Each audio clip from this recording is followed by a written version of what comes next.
What's good, YouTube? And welcome to the house. We are celebrating 1 year of Gamer's Choice being in the community, and it couldn't be with a greater store with James Chow at the helm. Chow Productions, you might have recognized that name on TCG Player from a while ago. So let me gush on my mans, and then take a moment to use the sale to talk product theory through a lot of different products, because you guys seem to like when I do that. James Chow now hosting regionals and adding to the pricing. This is what you want to see. Somebody giving back to the community, what I want to give to be able to go out there and have this level of give back. Epic was one of the first ones to do it also, which is in Texas, but this is just crazy levels, adding cases, extra boxes. It is nice to see that level of give back, and they were already doing amazing tournaments, and before the site was even made, he had such good deals on TCG Player. People would go, is this legit? There's a lot of feedback. That's like too much feedback. James has done an amazing job crafting things. Now the sale is a little unassuming. If you look at the prices, you're like, oh, things are kind of high. It's getting pushed up. Well, that's because 15% off is a lot, and at $170, these are cheaper than cases of Megatons I'm seeing pretty much anywhere. Remember, MSRP is up to $22 a tin, and at this point, this is a really good deal. You have Dragoon, you have Droplet, you have Ash Blossom, all coming within the mega set, and that has a lot of people hyped for this. Now, talking other product theory, the Albaz Strike structure decks, I do think they could go back down from hype, but right now the hype is going next level. $18 a structure deck. I could see them falling back towards 15, maybe even 13, but with that 15% off, and, you know, $15 a structure with this bundle, it's already going to be around there. And I do think, let's go back in history to Pendulum Magicians, not the ones you're probably thinking of. We're talking Dragon Pit, Dragon Pulse. Those were all over the regional scene, but the people that were putting money into the deck, making stuff like Naturia Beast and the Hoban stuff, like, that was a pretty good deck, but people would play the Pauper version of it and then the Mega Rich version of it, and I think you will see that a lot with this structure deck. Lore Dot deck also tends to be a fan favorite. I don't think it'll have the same impact as the OCG overall unless a ban list paves the way for it, but I do think there will be a lot of hype into this and tons of people still after it. And for people complaining about, well, why isn't it $10? It's a structure deck. Places have to have a stock versus giving deals and then meet the best of both worlds, and James working hard to do that. Looking at Tactical Masters, I just cannot, no matter how good I think it is on paper, suggest a deck building sets collector rare set. The TCG doesn't seem to have enough control over the collector rares. Even when a couple of them are good, it's not enough. About half the collector rares or more have to be really freaking good. The archetypes inside have the Trap Labyrinth Mommy as well as the Mill deck. I think that a lot of people will be after those, and the unique style Pendulum deck too, but I don't think they'll have enough good collector rares. We're looking at sets that are able to have an engine played in every meta deck being flat at $60 a box. Yes, MSRP is up. If you're going for this anyway, it's a good deal, about as good as you're gonna get. But when we look at a collector rare set, usually if you went after the singles early rather than the product, where like 10s, right? Like the 10s themselves can 4x versus Dragoons 3x versus the top end. But in these sets, you're gonna make a lot more money going after the collector rares than the boxes. Like, look at Ancient Guardians, nothing but bottom out, while the top end collector rares have gone up. Not a financial advisor channel. I don't know your bankroll. I don't know what you can put into sets. I don't know how you hold on to them, but I just am not feeling that even something with this much hype as a not all foil side set, like it's a collector rare set, and I know I'm getting a bit over passionate, I don't think it's got it in it, despite all the fan favorite stuff and the waifu being there. But maybe I'll be proven wrong. The waifu tax can be very surprising. I still think the singles are the way there. Legendary Duelist Season 3 is also on sale here, and I don't have too much to say about that. It's a lot of speculation on what will or won't end up. Can the Vision Heroes end up in there? I do think that the theming, though, is perfect to go up over time, and Legendary Duelist Season 2 was successful, and this is pretty much a better version of that, depending on what does end up in there. So I do like the prospect of it, keeping it sealed and setting it aside. Now, Legendary Duelist does have a history, though, that is getting kind of bottomed out from them still using the marketing on Duelist packs. Be aware of that as we head towards Synchro Storm being one of the first major flops in the entire series, partly due to a ban list on the Lyrilusk, but also because it's not 5 Duelists anymore. Speed Duel GX, this is the cheapest price by far I've seen on it, and at 15% off, it's really good. The secret rares, though, are not as good as Battle City. It's not really comparably close. There are some fan favorites, some good ones, but it doesn't really hit that past format crazy checkbox on so many cards. But for sealed play, this does have its format that I believe locals are being instructed on, and I like the set overall, long-term, keeping it sealed. But with box sets like this, Konami can unlimited wave it at any time. Keep that in mind. And finally, Ghost from the Past. Will it be Ghost from the Trash too, or will it actually be a banger? We know less about this than the Megatons is what scares me. Will they double dip reprint something like Droplet as a surprise? I don't know about that one. Will it be IDP, which is a $10 card plucked from a structure deck? Maybe. They do say that there's competitive mainstays and a description that they had up, and then hollowing out a ton of cards that have never been hollowed before. You need stuff in a set like this to succeed, but you need some solid value on the bottom end, not just the Ghost Rares.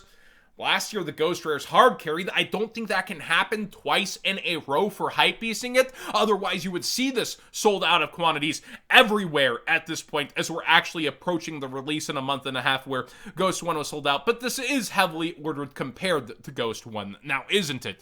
But the Ghost Rares, there were leaks. It got a lot of hype off the leaks, and leaks in quotation, we don't know if those are real. We haven't seen any of the inside set. We only saw the Ghost Rares. Why are we only seeing the top end? Weirder things have happened in the community, but that got a lot of traction for Ghost pre-sales too. I'm a little more shaky because, you know, Heat Soul and Borland aren't going to sell this alone within the set itself, although they are very hype. And finally, selling out not just for Gamer's Choice. Remember, the sale is 15% off when you add the cart, and it supports the channel directly. We have a bunch of field centers over at Stay Classy. Code What's Good 5 for 5% off and to support the channel directly. We've got Zeus Yep, and it looks amazing in that gunmetal gray. We have the Golden Lord with unique art winding up for that punch and an amazing background. We have Cyber Dragon and green to match the red and blue they already released, and it's one of my favorite field centers they do. And then Alter Art Stardust, all on the site. Code What's Good 5 for 5% off and to support the channel directly will work on all of these, and I love collecting these, by the way. Now, it's not only the TCG that is feeling the copium of the Albaz Strike structure deck in the US. TCG EU certainly is. Card market is spiking so hard over on there, and we see Nerd Factor bringing you a mini market watch. It is crazy to actually see some of the things happening this week.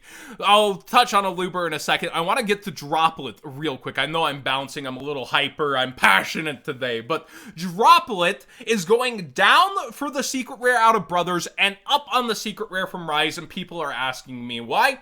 Answer simple. First edition original secret tends to fall slower than, say, a reprint, even if it's the same rarity.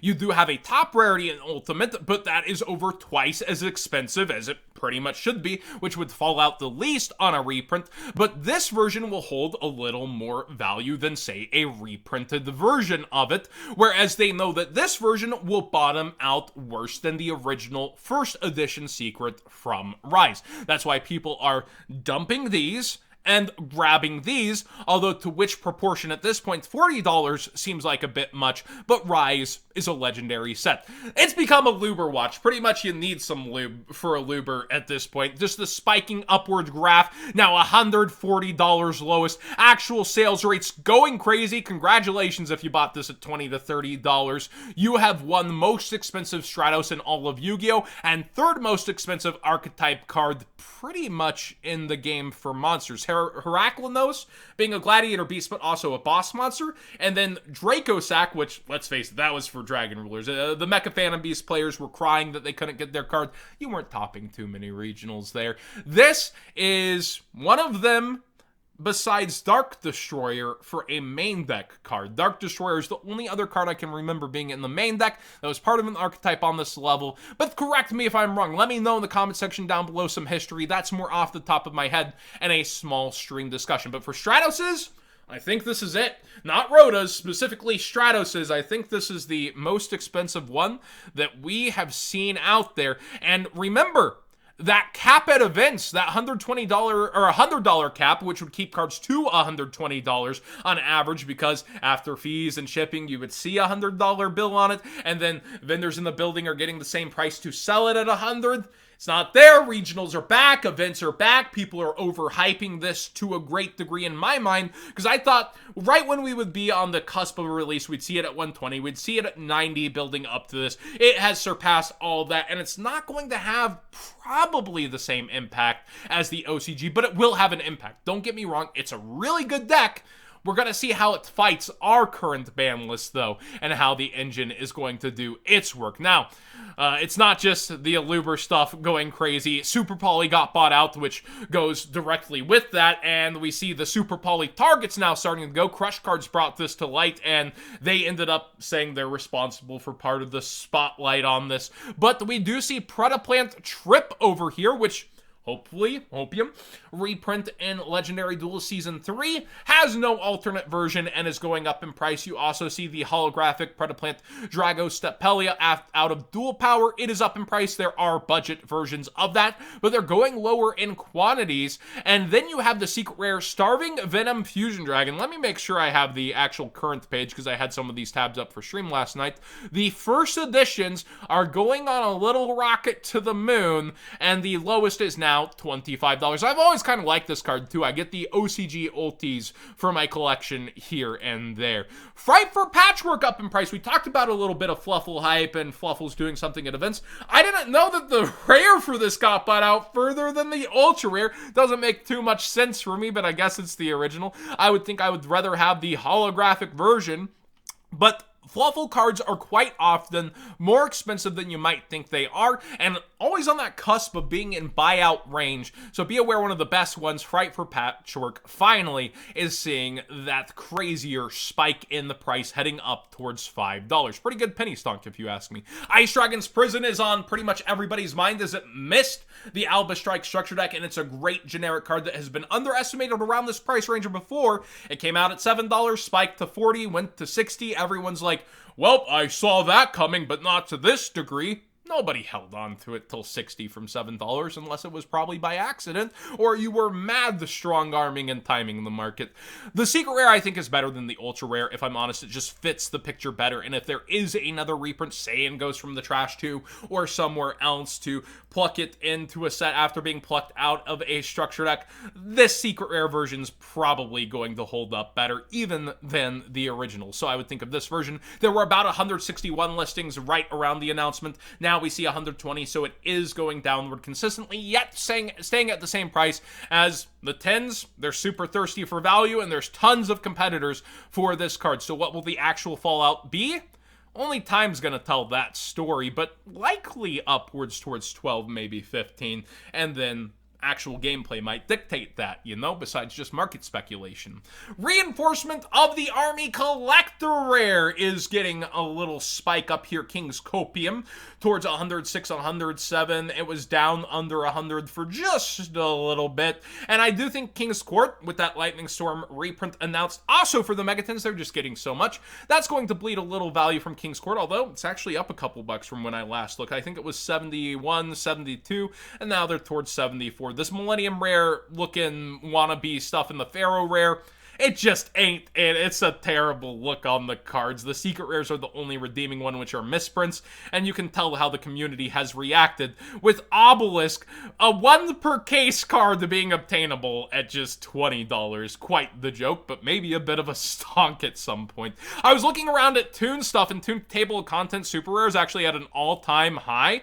Kind of crazy stuff. I would have thought it would fall out with the rest of the collector market, but this very memorable card has a lowest near mint listing at just $268.99 almost nice. So yeah, actual sales rates are also somewhat recently happening on high-end versions of this card, but Toon stuff in general is getting lower quantities and more expensive, which I told you guys, the stuff out of Toon Chaos, they're potential stonks, they're fan favorite cards that don't really... Where are we going to get a reprint? Where is that going to be slated? At Battles of Legend eventually or something? Like, we don't know. And stuff like that, Toon Black Luster Soldier Ultra, super low on listings for both Unlimited and First, going up in price. And other Toons like Bookmark, Flip Page, they have been slowly creeping up to almost like their collectors. Wait, is this the Ultra? Excuse me? Excuse me, this wasn't bought out the other day. Oh, it's so funny when you see something live on market. Why did you buy this out past the point of the collector? What are you doing? I'm so confused. Do tell me, yeah, this is ultra rare. I'm not misreading. What are you doing? April Fools, I guess. I don't freaking know. I don't understand the market sometimes, man. Dark Magician is up in price, and for this classic version, there's that argument of, oh, they should reprint it, versus there's already so many versions of Dark Magician, you know? It's a nice art, yeah, but there should be good pieces like this. I'm honestly on the side of, let there be crazy collectibles for some people's collections. Let them have a special something, because you can still get a version of the Dark Magician and then let people have something special on the side. Whereas, look at this, completely ignored for first edition. It's like $7. To me, this is insanely undervalued in my opinion, because when you look at a $7 Red Dark Magician, Arcana's Dark Magician, which is getting a figure this year from the Kaiba Corp store exclusively, under $7 actually, at $6.50. Let's find some maybe top-rated sellers who actually want to sell. Light plays, etc. $7. Yeah. When we're looking through here at the legendary deck sealed, this is the top card. The top single. A first edition sealed is still hitting over 200 and actually has sales towards there despite the reprints. The reprints towards 60, but this is the top single. Let that sink in real quick. This has been towards $15 on the initial Dragoon hype. It's fallen out during the collector's market, but these are the kind of things you look around at, you realize, and then you vendor brain, market brain them. It might not even pan out, and you could lose money versus it. But I really do think it's probably undervalued for what it is. Pot of Avarice is getting a couple lookups I've noticed for the first edition. The lowest is $2.90 with actual recent-ish sales, you know, a month ago, and it's higher than its market price as people eye past formats for Time Wizard format. Scrap Iron Scarecrow is a card I would always pull out of bulk / try to get from people because it's on buy list, but people didn't necessarily value them. A Yusei Fudo fan favorite, and they're all over $2 once again, and pretty low on listings. Even the Spirit Warriors versions headed towards 2. Magical Spring, I got it wrong in terms of it being completely useless or overhyped tech. It is interesting because it stops Scythe Luck. It stops your opponent from popping their own spells and traps. Although if they have DPE plus any possible negation, then they can stuff this. And also because it draws a card as the first thing in a line, I believe you can Ash Blossom this. Correct me if I'm wrong, but pretty sure you can end up doing that. So, with this card, I feel like maybe still a level of overhype, but at least there's a reasoning theory behind it.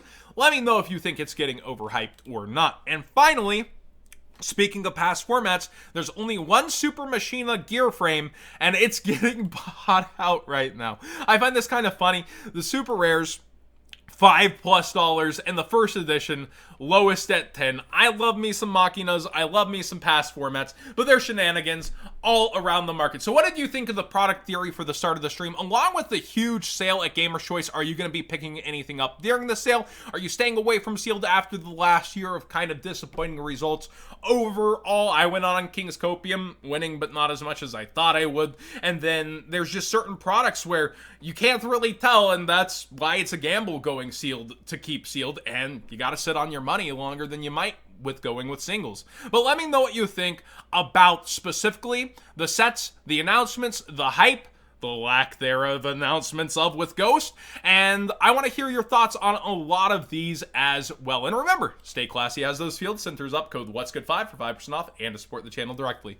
Thanks for watching, everybody. Man, this was kind of a long one, but I really enjoyed talking product theory. I get super hyped for it.